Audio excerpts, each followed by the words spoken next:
Kriyanti, terima kasih ya waktunya sudah berkenan berbincang dengan KBR di hari ini.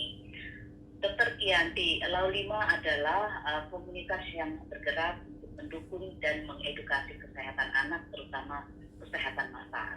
Boleh dijelaskan dokter, sejak kapan Laulima berdiri dan mengapa dan apa arti kata Laulima? Baik, terima kasih Bu Fitri atas kesempatannya. Jadi Laulima ini berdiri dari sejak bulan Mei tahun 2021 di saat pandemi COVID-19 lagi heboh-hebohnya ya. Ya, Karena komunitas yang bergerak di bidang untuk mendukung kesehatan mata anak, terutama karena memang itu passion saya. Dan pada saat kita mengalami pandemi ini kan kita sendiri tahu ya, anak-anak banyak yang harus nggak bisa keluar rumah, harus melakukan kegiatan sekolah dan lain-lain semuanya dengan menggunakan gadget. Jadi latar belakang inilah juga yang membuat saya cukup khawatir dan kemudian ternyata masih cukup minim ya pengetahuan atas kesehatan mata anak dan bagaimana gadget itu bisa berpengaruh ke kesehatan mata, sehingga itulah yang menjadikan latar belakang berdirinya Laulima ini sebagai suatu komunitas yang sebenarnya Laulima ini sendiri berasal dari bahasa Hawaii ya, yang artinya bergandengan tangan dengan banyak pihak gitu. Mengapa kemudian yang menjadi fokus dari Laulima sendiri adalah kesehatan mata anak? Betul. Ada perbedaan tentunya karena anak itu kan masih tubuh ya. Jadi pada anak usia dini itu sebetulnya fungsi matanya memang belum seperti orang dewasa, dan bagaimana mereka bisa memerlukan penglihatan yang baik untuk mendukung tumbuh kembang mereka yang lain seperti belajar atau mungkin sesimpel berjalan, bermain, berlari dan lain-lain. Jadi mereka membutuhkan kesehatan mata yang prima. Dan oleh karena itu pun juga apabila ada kelainan-kelainan mata yang tidak dikoreksi sedini mungkin, tidak ditangani sedini mungkin karena ketidaktahuan ataupun juga ada hal-hal yang menyebabkan tidak ditangani dengan baik, itu dapat menyebabkan yang dapat kita sebut mata malas, sehingga matanya itu bagian dari otak yang menginterpretasikan penglihatan tidak mendapatkan stimulasi yang optimal begitu. Apabila bagian di otak itu tidak mendapatkan stimulasi penglihatan yang optimal, disitulah terjadi mata malas, sehingga karena penglihatan yang didapatkan itu tidak jelas ya selama dia tumbuh kembang, oleh karena itu terjadilah mata malas. Nah, seringkali kalau anak-anak ini kan biasanya memang mereka tidak mengeluhkan penglihatannya buram, mereka juga tidak mengerti ya apakah ini buram atau tidak. Nah, jadi terkadang awareness itu yang mau kita bangun supaya mungkin dari orang dewasa sekeliling anak, mungkin dari orang tua, dari guru itu bisa melihat gitu ya apa yang menjadi gejala-gejala yang menyebabkan anak ini mungkin terlihat secara umum aja menolak untuk diberikan bacaan atau misalnya kesulitan dalam belajar, kesulitan dalam membaca. Nah, ini salah satu organ yang penting dan berperan dalam hal ini adalah kesehatan mata. Bahkan dari suatu studi dikatakan bahwa koreksi penglihatan yang optimal itu bisa mengurangi kegagalan belajar hingga 44% pada anak usia sekolah.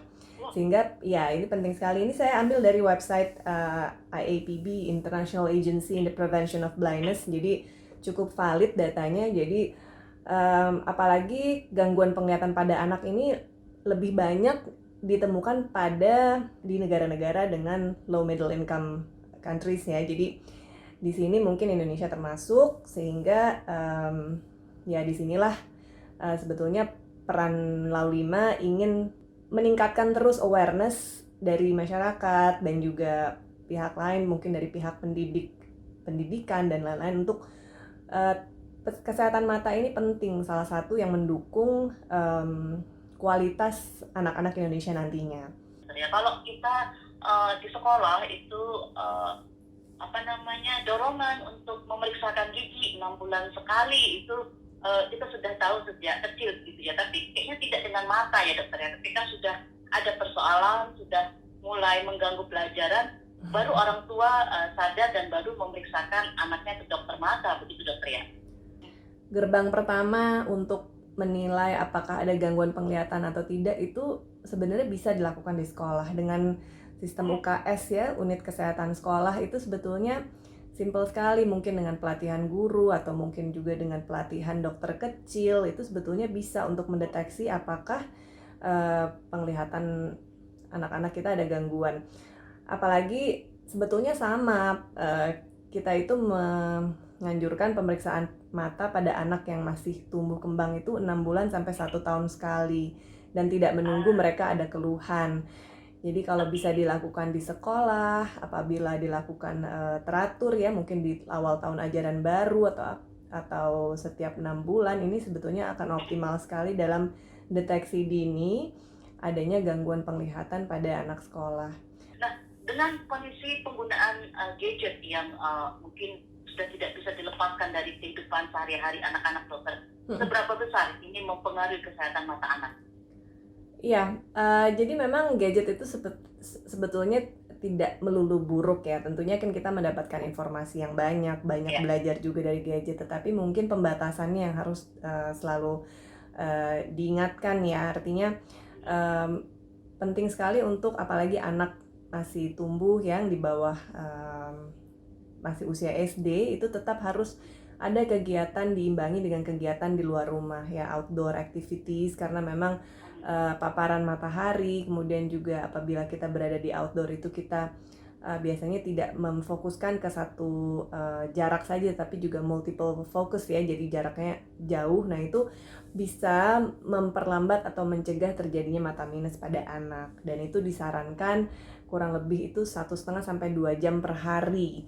Nah, seperti apa penggunaan atau pemberian vitamin mata ini kepada anak? Kapan itu diperlukan?